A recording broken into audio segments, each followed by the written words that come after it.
जहाँ से भी चिराग पासवान जी चुनाव लड़ेंगे निश्चित रूप से जीतेंगे। जो लोग ये बोलते हैं कि सनातन धर्म कोई एक वायरस की तरह है जिसको निकाल के फेंक देना चाहिए, मैं तो उनके लिए चिंतित हूँ कि आने वाले लोकसभा में कहीं जनता उन्हीं को निकाल के वायरस की तरह ना फेंक। तो यही है कि जो कॉन्स्टिट्यूशन है वो उन्होंने पढ़ा ही नहीं।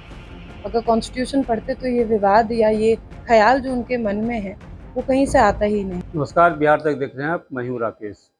लोकसभा चुनाव 2024 की उल्टी गिनती शुरू हो गई है। ऐसे में बयानों का दौर भी जारी है। विवादित बयान से लेकर सियासी बयानबाजी तेज है। मेरे साथ बातचीत करने के लिए मौजूद हैं जमुई से बीजेपी विधायक श्रेयसी सिंह जी। श्रेयसी जी, बिहार तक में आपका बहुत बहुत स्वागत। धन्यवाद। सबसे पहला सवाल ये है कि सनातन धर्म को लेकर जिस तरह की बयानबाजी हो रही है, उदयनिधि तंजू ने कहा है कि सनातन धर्म को खत्म कर देना चाहिए, जिस तरह डेंगू और मलेरिया को खत्म किया जाता है। फिर आज जगदानंद सिंह का बयान आया गया है कि टीका जो लगा के चलते हैं उन्होंने ही देश को आज़ाद, उन्हें गुलाम करवाया है। ऐसे में आपकी सोच और आपका क्या विचार है?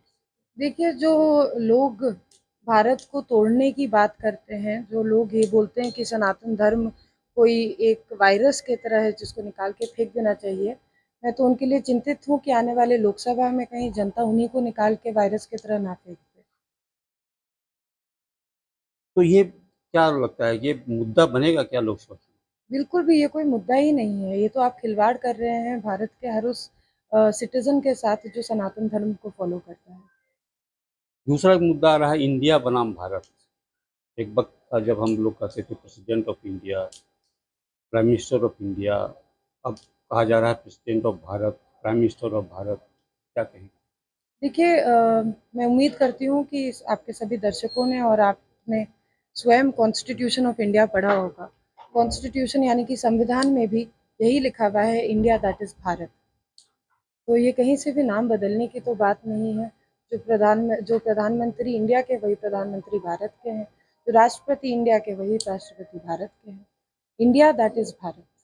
लेकिन ये नौबत अब क्यों आई जब इंडिया नाम का गठबंधन बना? आपकी सरकार केंद्र में विगत 9 सालों से है। तो इंडिया और भारत का जो विवाद है, ये तो पहले भी आप कर सकते थे प्रेसिडेंट ऑफ भारत। ये कोई विवाद नहीं है। जैसा मैंने कहा कि इंडियन कॉन्स्टिट्यूशन में साफ-साफ लिखा हुआ है कि इंडिया दैट इज़ भारत, और इसी हिसाब से भारत के नाम के राष्ट्रपति के नाम से ये सभी आमंत्रण जी20 के सभी हेड ऑफ स्टेट्स को भेजे गए हैं।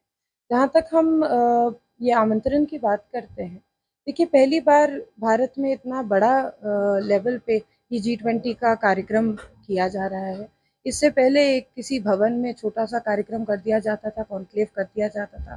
भारत के जो जितने सिटीज़न्स हैं वो लोग कभी इसमें इन्वॉल्व नहीं हो पाते थे, और आज पहली बार ये एक उद्देश्य से आगे आए हैं कि भारत के सभी लोग जी20 में भागीदारी लेकर इस जी20 कार्यक्रम को सक्सेसफुल बनाएँ। तो ये कोई विषय नहीं है, ये जैसे मैंने आपको पहले भी बताया, ये कॉन्स्टिट्यूशन में स्पष्ट रूप से लिखा हुआ है कि इंडिया दैट इज़ भारत। लेकिन विपक्ष तो कर रही है कि आप संविधान को ही बदलने चले। देखिए, विपक्ष के नेताओं की अगर मैं ये ख़ासियत बोलूँ तो यही है कि जो कॉन्स्टिट्यूशन है वो उन्होंने पढ़ा ही नहीं है। अगर कॉन्स्टिट्यूशन पढ़ते तो ये विवाद या ये ख़्याल जो उनके मन में है, वो कहीं से आता ही नहीं। और विपक्ष किस विपक्ष की आप बात कर रहे हैं? जहाँ पे सभी ऑपोज़िशन के लीडर्स एक हो जाते हैं, वहाँ पे नेतृत्वहीनता है पूरी तरीके से। कोई एक ऐसा फ़ेस नहीं है जो लीडर के रूप में सामने आ रहा है। हम सभी लोगों ने रामायण पढ़ा है। रामायण में किसके 10 सर थे? और 10 सर जिसके होते हैं उसका विनाश निश्चित है।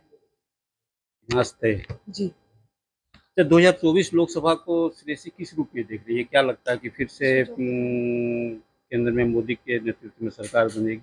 निश्चित रूप से आदरणीय प्रधानमंत्री मोदी जी ने और भारतीय जनता पार्टी की सरकार ने जितनी भी योजनाएं आई हैं वो जन जन तक लाभ पहुंचा रही हैं, चाहे वो ग्रामीण क्षेत्र हो या टाउन या नगर क्षेत्र की बात करें। तो निश्चित रूप से जब लोकसभा का समय आएगा, चुनाव का समय आएगा, वोट देने की बात आएगी, तो जनता वैसे ही नेतृत्व को चुनेगी जो जनता के हित में काम करती है, भारत को एक विकसित राज्य देश बनाने का काम करेगी। वन नेशन वन इलेक्शन की भी चर्चा हो रही है। क्या लगता है, ये सही डिसीजन है? देखिए, अभी तक कोई डिसीज़न इसमें लिया नहीं गया है। एक सत्र बुलाया गया है पार्लियामेंट का, और ये पार्लियामेंट का डिसीज़न होगा, उसमें जो भी डिसीज़न लिया जाएगा वो सर्वोपरि होगा। अब बिहार की बात करते हैं। बिहार में अपराध चरम पे है। आज भी 2-2 हत्या हुई। एक नगर परिषद के उपाध्यक्ष की हत्या हो गई, एक मोतिहारी में हत्या हुई। क्या लगता है कि बिहार में पुलिस कंट्रोल आउट ऑफ माने crime out of control? Bihar में सिर्फ आउट ऑफ कंट्रोल क्राइम नहीं, लेकिन आप देखेंगे तो हर ही तरीके से law and order completely unsuccessful है या फेलियर है एक तरीके से कहें तो। और यहाँ पर जो आज की कुर्सी पर बैठे हुए हैं, उनका कोई भी कंट्रोल नहीं रहा लॉ एंड ऑर्डर को लेकर, पुलिस पर, प्रशासन पर। जनता की बात नहीं सुनी जाती है, जनता में इस तरह से आपराधिक जो एंटी सोशल एलिमेंट्स हैं, उनको बढ़ावा दिया जाता है, चाहे वो बालू माफिया की बढ़ावा हो या शराब बेचने की माफिया हो, उन सभी लोगों को बढ़ावा दिया जा रहा है। पिछले दिनों विश्वस्तरीय की बैठक हुई थी जमुई में और कई मुद्दे उठे। प्रभारी मंत्री थे उस वक्त अशोक चौधरी। एक बयान आया था उनका, और श्रेय लेने की होड़ मची है। उन्होंने कहा है कि ये जो सिकरिया पुल है या और जो पुल बने हैं वो मेरी सरकार की देन। देखिए, सिकरिया पुल का स्पष्ट रूप से आप लोगों को बात बता देते हैं कि ये सिकरिया पुल पूरी तरीके से हमारे प्रयास के कारण बना है। ये बात हमको मीडिया में आज तक कहने की ज़रूरत नहीं पड़ी, लेकिन जनता को इस बात को पता है कि किस तरह से एक फ़ाइल को लेकर हमने बिहार सरकार से पहले पास कराया, उसके बाद वो फ़ाइल हमने लेकर केंद्र सरकार तक पहुँचाई। जो सारा फंड है, वो केंद्र सरकार का है। RCPLWEA के माध्यम से ये सारा फंड जमुई को मिला है और इसका फंड केंद्र सरकार की तरफ से आया है। सिर्फ एग्जीक्यूशन का माध्यम बिहार सरकार बनी है। जब पिछले 3 साल से लगभग आप भी विधायक हैं जमुई में और 9 साल हो गए, दूसरा टर्म है चिराग पासवान का। किस रूप में देखते हैं क्षेत्र के विकास में सांसद का रोल? चिराग पासवान का किस तरह का रोल? देखिए, मुझे लगता है कि मुझसे ज़्यादा जवाब ये आपको जनता देगी। जब आने वाले चुनाव में वो चुनाव लड़ेंगे और जीतेंगे। निश्चित रूप से उनका कार्य अच्छा रहा है और वो जनता के बीच में बने भी रहे। जिस तरह से उनके परिवार में विवाद होने के बावजूद उन्होंने जनता के बीच जाके आशीर्वाद यात्रा की है। कहीं न कहीं उनके समाज के और युवा क्षेत्र में अनेकों लोग उनके साथ जुड़े हैं। अभी बीजेपी की फायरब्रांड नेता हैं, बहुत अनुभव हो गया है राजनीति में। अगर जिस तरह से एनडीए में हाजीपुर सीट को लेकर घमासान मचा हुआ है, तो चिराग पासवान को कहाँ से चुनाव लड़ना चाहिए, हाजीपुर या जमुई? ये डिसीजन शीर्ष नेतृत्व का है। जहाँ से भी चिराग पासवान जी चुनाव लड़ेंगे, निश्चित रूप से जीत उनकी होगी।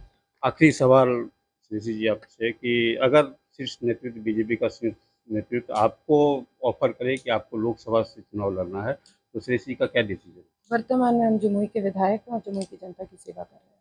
अगर ऑफर देती है, आप शीर्ष नेतृत्व हैं।